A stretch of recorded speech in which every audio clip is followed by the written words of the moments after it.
آج بھی بہت سے لوگ یہی سوال کرتے ہیں کہ تراویح فرض ہے یا سنت، اگر پڑھی تو کیا ملے گا اور اگر چھوڑ دی تو کیا گناہ ہوگا۔ لیکن سچ جاننے سے پہلے ایک پل کے لیے خود سے پوچھئے، کیا ہم نے کبھی دل سے یہ جاننے کی کوشش کی ہے کہ تراویح کا اصل مقصد کیا ہے، یا بس ہر سال وہی سنتے آئے ہیں جو لوگوں سے سن لیا۔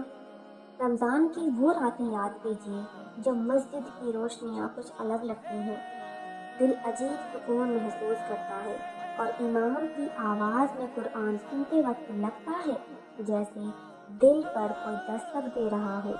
مگر یہیں سے ایک فسفساہٹ بھی شروع ہوتی ہے۔ کچھ لوگ کہتے ہیں یہ صرف نفل ہے، کچھ لوگ ہیں جو کہتے ہیں چھوڑو تو بھی چلتا ہے، اور کچھ کہتے ہیں یہ تو بہت بھاری بوجھ ہے۔ کیا سچ ہے؟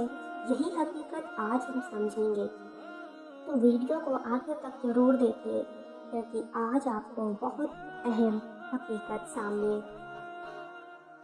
آئے گی آپ کی۔ سب سے پہلے بات صاف کر لیں، تراویح کا نام قرآن میں سیدھے طور پر نہیں آیا، لیکن اس کی جڑ وہیں سے شروع ہوتی ہے جب اللہ نے رمضان کو قرآن کا مہینہ بنایا اور کہا کہ یہ وہ مہینہ ہے جس میں انسان کو ہدایت ملی۔ یہی وجہ ہے کہ رمضان کی راتوں کو خاص بنایا گیا، تاکہ انسان صرف روزہ رکھ کر بھوکا پیاسا نہ رہے بلکہ دل بھی زندہ ہو جائے۔ اب سوال آتا ہے، کیا تراویح فرض ہے؟ اگر فرض ہوتی تو جیسے 5 وقت کی نماز کا حکم صاف آیا ہے، ویسے ہی اس کا بھی صاف حکم ہوتا، لیکن ایسا نہیں ہے۔ علماء کا اتفاق ہے کہ تراویح فرض نہیں ہے، مگر اس کا مطلب یہ نہیں کہ اس کی اہمیت کم ہو جاتی ہے۔ یہ سمجھنا بہت ضروری ہے، کیونکہ اسلام میں ہر چیز یا تو فرض ہوتی ہے یا بیکار نہیں ہوتی۔ کچھ چیزیں ایسی ہوتی ہیں جو انسان کو اللہ کے بہت قریب لے جاتی ہیں، اور تراویح انہی میں سے ہے۔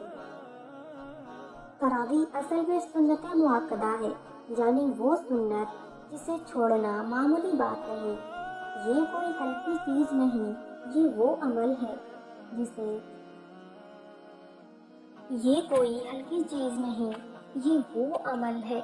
جسے نبی کریم صلی اللہ علیہ وسلم نے خود کیا اور صحابہ نے سنبھال کر ہم تک پہنچایا۔ اگر یہ صرف نفل نماز ہوتی تو اتنی صدیوں سے امت اسے شدت سے نہیں نبھاتی۔ اب ذرا اس دور کی طرف چلیے جب رمضان کی پہلی راتیں تھیں اور نبی کریم صلی اللہ علیہ وسلم زندہ تھے۔ وہ رات جب آپ نے مسجد میں کھڑے ہو کر لمبی نماز پڑھی اور صحابہ نے پیچھے کھڑے ہو کر پڑھی، پھر دوسری رات، تیسری رات، اور لوگوں کی تعداد بڑھتی چلی گئی۔ ہر دل چاہتا تھا کہ ہم بھی اس قیام کا حصہ بنے، لیکن پھر کچھ ایسا ہوا جس نے لوگوں کو سوچنے پر مجبور کر دیا۔ چوتھی رات نبی صلی اللہ علیہ وسلم باہر نہیں آئے، صحابہ انتظار کرتے رہے، دل بے چین تھا کیا ہوا۔ جب صبح ہوئی تو آپ نے فرمایا، مجھے معلوم تھا تم لوگ انتظار کر رہے تھے، لیکن مجھے ڈر تھا کہ کہیں یہ تم پر فرض نہ کر دی جائے، اس لیے میں باہر نہیں آیا۔ یہیں سے تراویح کی حقیقت کھلتی ہے۔ اگر نبی صلی اللہ علیہ وسلم چاہتے تو یہ فرض بن سکتی تھی، لیکن آپ کی رحمت دیکھیے، آپ نے امت پر آسانی چاہی، یعنی تراویح کا درجہ کم نہیں بلکہ یہ رحمت کی وجہ سے فرض نہیں بنی۔ سوچئے، جس عمل کو فرض بننے سے روکنے کے لیے خود نبی پیچھے ہٹ گئے، وہ کتنا بڑا عمل ہوگا۔ یہی وجہ ہے کہ صحابہ کے دور میں بھی تراویح کا سلسلہ رہا، مگر الگ الگ طریقوں سے۔ اب یہاں ایک بہت بڑی غلط فہمی دور کرنی ضروری ہے۔ لوگ کہتے ہیں اگر فرض نہیں تو چھوڑ سکتے ہیں، لیکن ہر غیر فرض چیز چھوڑنے لائق نہیں ہوتی، جیسے وتر، جیسے اذان کا جواب دینا، جیسے مسجد کی جماعت۔ یہ سب انسان کی روح کو بناتے ہیں۔ تراویح بھی وہی عمل ہے جو دل کو قرآن سے جوڑتی ہے۔ رمضان کا مقصد صرف روزہ نہیں، قرآن ہے، اور تراویح وہی ذریعہ ہے جس سے انسان پورا قرآن سنتا ہے۔ سوچئے، اگر تراویح نہ ہوتی تو کتنے لوگ سال میں ایک بار بھی پورا قرآن نہیں سن پاتے۔ شاید بہت کم۔ یہی وجہ ہے کہ علماء کہتے ہیں تراویح دراصل قرآن سے رشتہ جوڑنے کی راتوں کا سوال ہے۔ اب سوال ہے کہ اگر کوئی تراویح نہ پڑھے تو کیا گناہ ہوگا؟